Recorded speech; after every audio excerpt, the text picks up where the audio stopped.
Hello, hello, it's Julie Davison from juliedavison.com. Welcome to 12 Days of Christmas in July.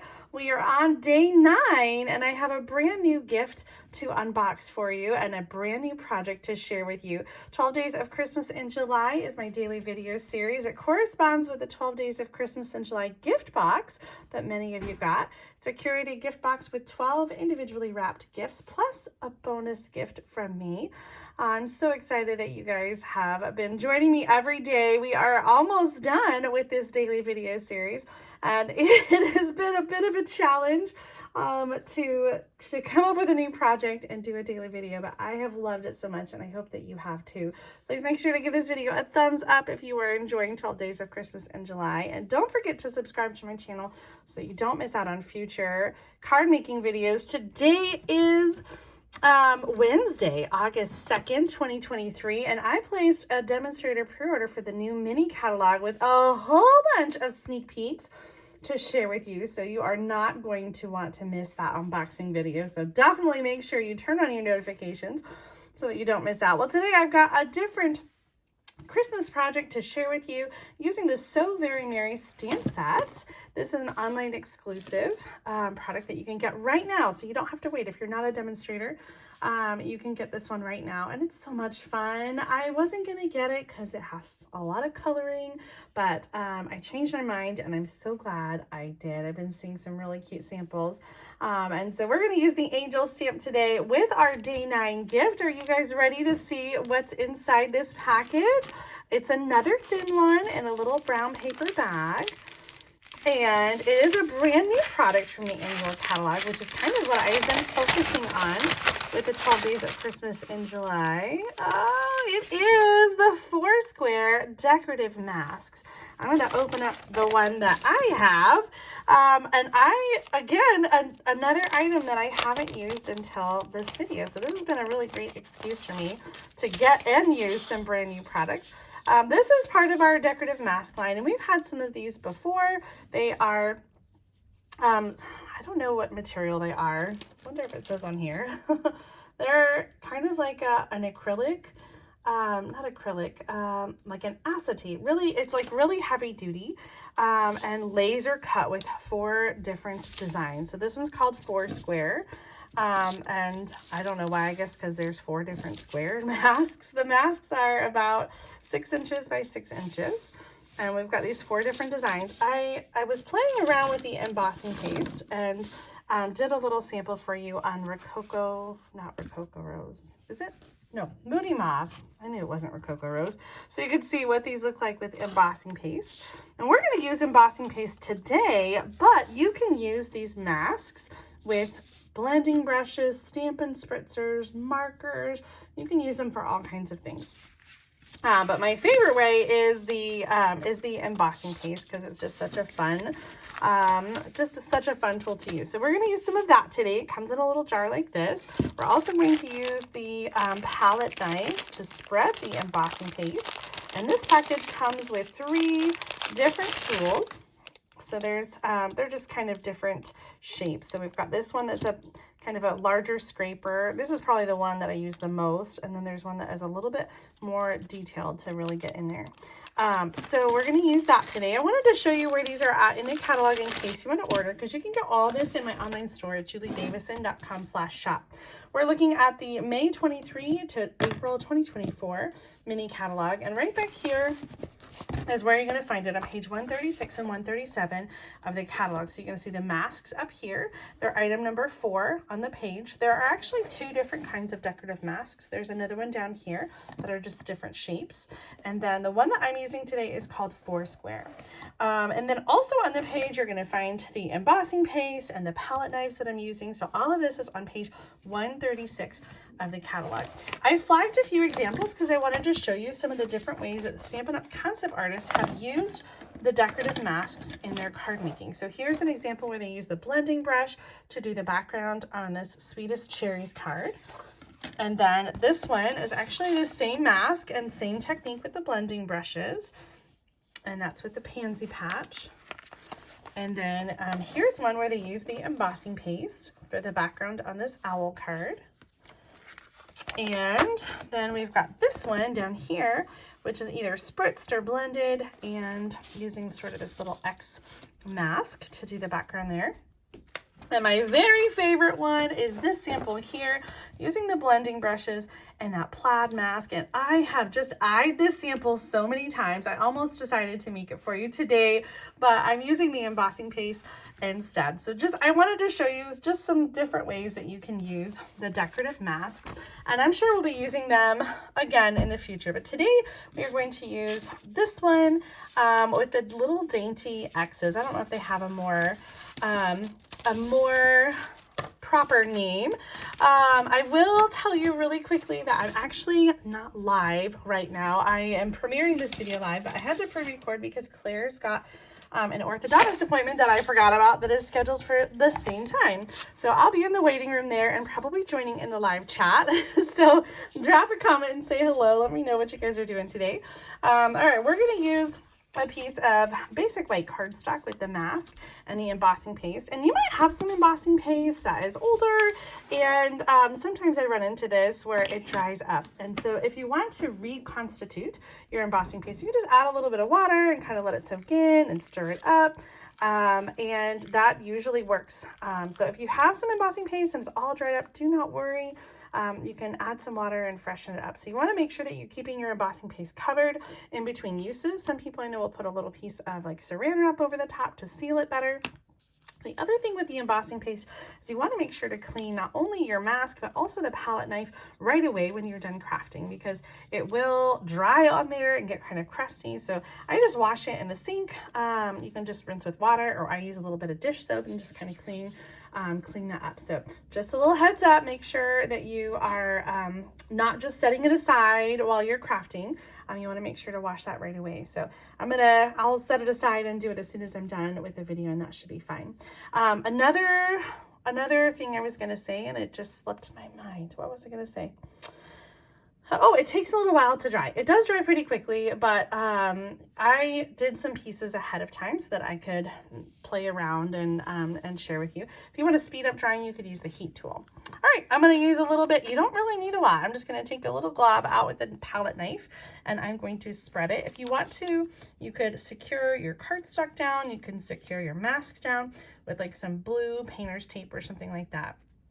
But I'm just going to hold them. So I'm just going to wipe the embossing paste over the mask, and you can do partial, which is kind of like a whole nother look.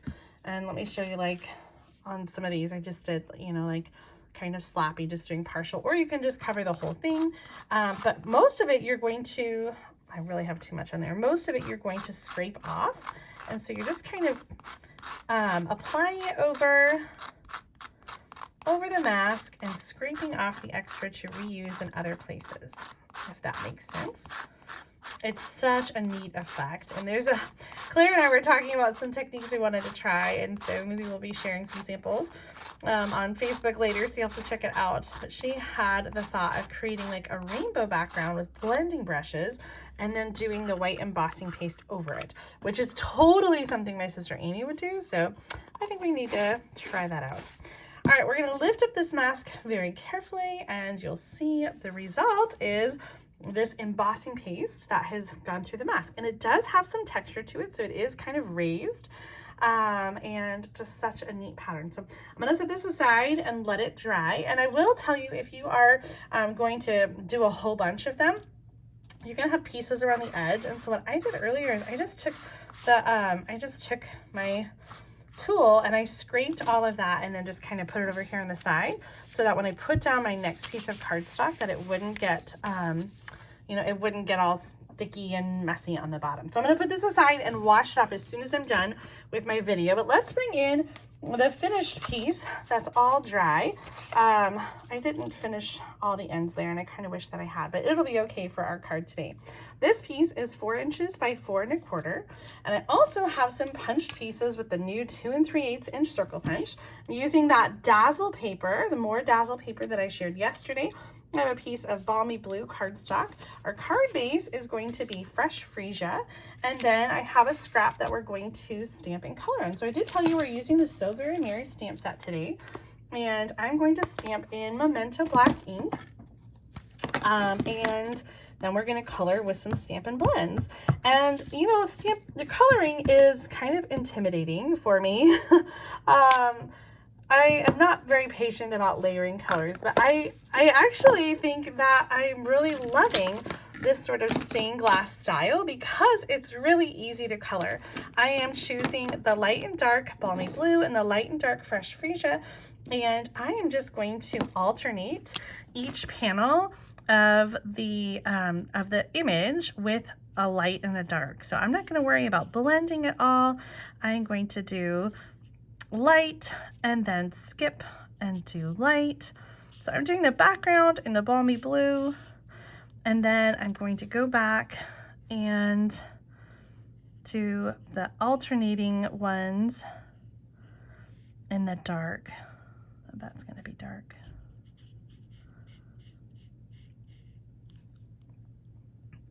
I'm off a little. Let's see. This is going to be light. That's going to be dark. This is going to be light again.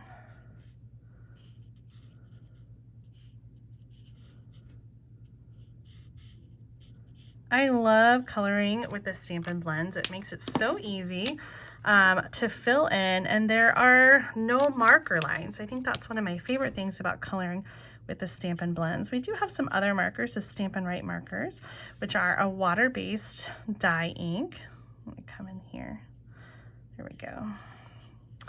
And those are great, as we talked about another video for coloring on your stamps and creating multicolor images or doing the omitting technique. We also did some doodling in that video, and so it's fun just for writing or coloring small spaces like that.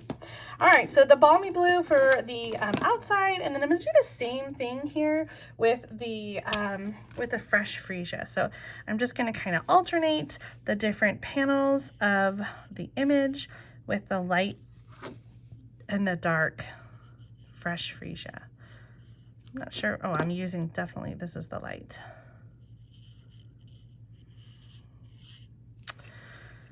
And let's see, I think that's actually part of the background.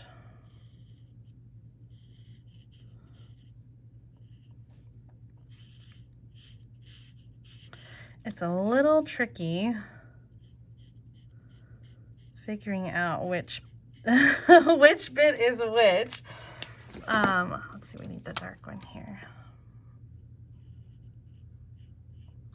And to reduce bleeding, I try to keep a really light touch with the markers. You'll see a little bleeding here, and if you have some bleeding, you can use the color lifter to kind of lift a little bit of that color. And it's not perfect, I'll tell you, but it does kind of help to take away the color if you accidentally go over into like the wings, for instance. So I'll take that color lifter and I'm just going to kind of color over. Sometimes it takes a little while for it to work. Essentially, you're just sort of blending it out. Let me get it off the wings. Oops, I missed. Let's see, we want to come back up here with the darker blend. There, oh my gosh, so pretty.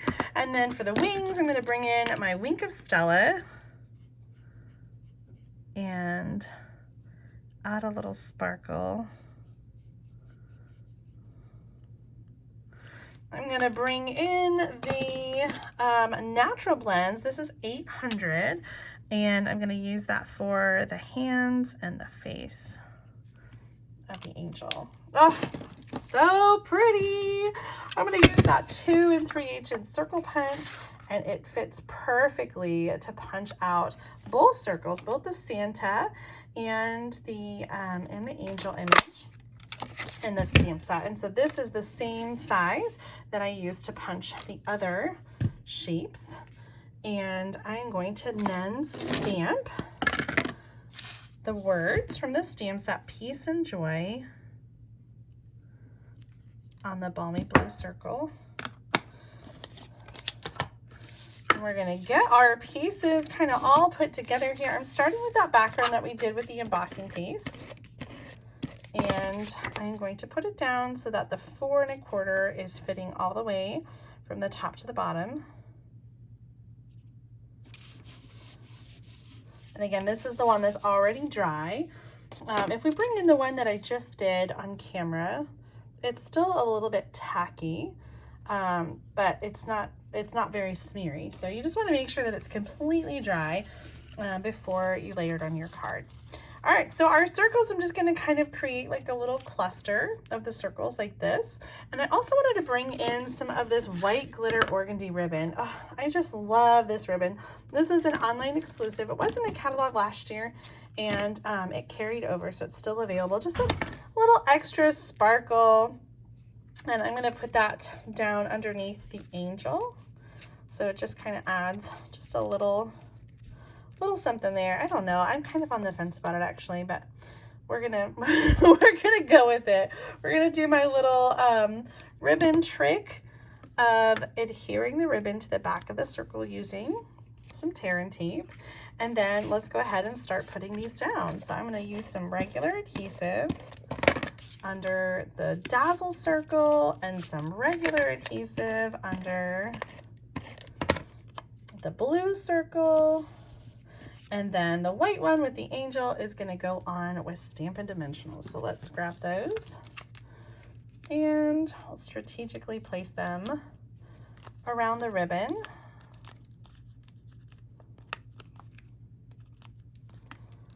Oh my gosh, I just love these colors together. I think it's so pretty.